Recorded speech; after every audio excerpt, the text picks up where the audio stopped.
Okay, my name is Darren Joseph from HEJ.tax. We're a team that seeks to demystify the sometimes confusing world of cross-border taxation. And today we have the honor and the privilege of joining us, Edward Gordon. Edward, could you please introduce yourself? Sure. I'm Edward Gordon. I own a company called Preservation Capital Partners. We've been doing tax structure work for over 30 years, both for U.S. domestic and for non-U.S. families and entrepreneurs. Some actors, some athletes, but not a whole lot. Mostly entrepreneurs and wealthy families. Fantastic. And today we're going to talk about an often misunderstood concept called PPLIs. So I guess that's a nice, again, a nice segue into the risk. The risks are, as you said, if somebody is that egomaniacal, want to be controlled. And, it just simply won't work. But then you also mentioned 1%. So there's a cost, right? There's a cost to setting up and running this structure. Could you talk to that? And you also mentioned the risk of, depending on what jurisdictions, beneficiaries, or whatever exposed to. It could be tax transparent and it may be taxable, but that could be managed using the right legal professionals in the jurisdictions and stuff like that. But I guess the one thing that seems to be difficult to mitigate is the cost of operating the structure. Can you comment on that? Yeah. So in essence, there's 3 fees in the insurance policy. So, well, let's start here. There's fees to set it up on the legal end. There may be some valuation. There's some gifting. There's what I call outside the policy plumbing. So there's professional fees that are done typically. But the policy itself has 3 components to it. The 3 components are the insurance company's M&E, management and expense. There's the cost of the death benefit, which goes out to Munich Re, Swiss Re, Gen Re. And then there's a fee that goes to is attributable to the investments. I don't really count the fee that it's attributable to investments as a real fee because the client would have had those fees had the policy not existed. Right?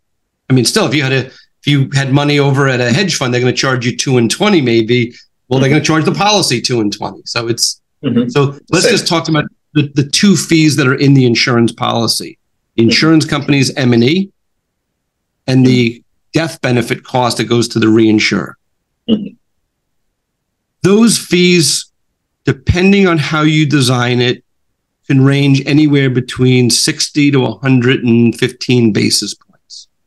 So between a little more than 0.5% upwards to over 1%. And there's a reason for the range.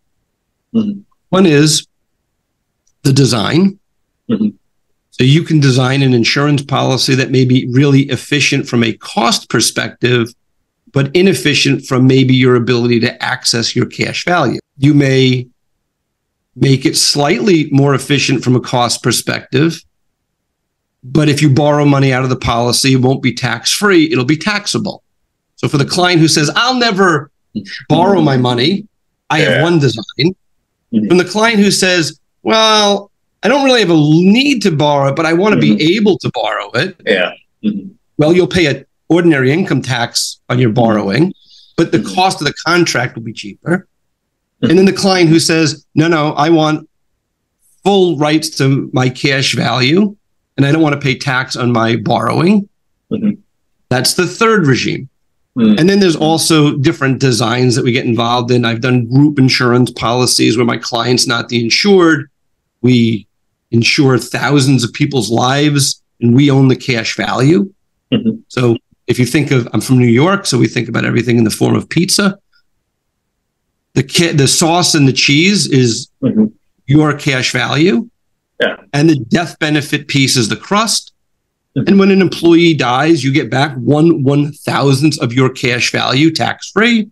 And the employee or the company gets their piece of the crust that you paid for. Those policies are more expensive.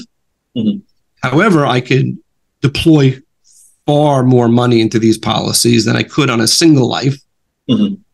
and still have it compliant with able to borrow my money tax-free. Okay. So Gotcha. one of the other cost structures that, against my own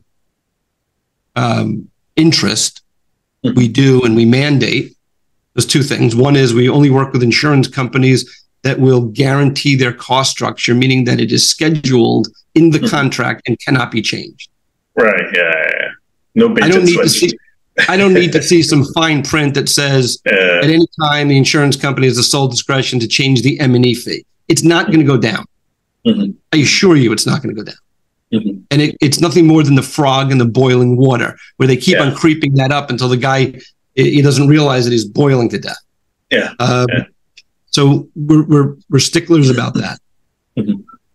The second thing is on the contracts that we work with clients on, when monies are borrowed out of the insurance contract, the insurance company's M&E fee goes to zero, the borrowed monies. Mhm. And that's the larger part of the fee structure. Mhm. So I'm going to make up numbers. Mhm. Let's say the insurance company is charging 60 basis points for M&E, and the cost of the death benefit is another 25 basis points. So 80. So that year the cost was 85 basis points. If the client borrowed money out, the 60 basis point piece goes to zero. Mhm. That makes it a far more efficient vehicle to do with what the client expects to do with it. Mhm. I like that, because the last thing you want to have happen is that the fees in the contract are so high that when you borrowed money out, you may jeopardize the policy lapsing. Mhm. And if you have a lapse on a policy with a loan, you might have a very large taxable event. So by so when they borrow money out of the contract and you can keep the cost structure really low, you have a much, much better chance of the policy never lapsing, because whatever's left in the policy will be able to generate enough money to keep it in force. To cover it. Right. Yeah. So if you're a 6, 7, or 8-figure investor, entrepreneur, or business owner who needs a tailor-made solution from a qualified team of professionals, we can help you achieve the international lifestyle, the freedom, and even the tax savings you're looking for. Visit us at htj.tax and live that international life.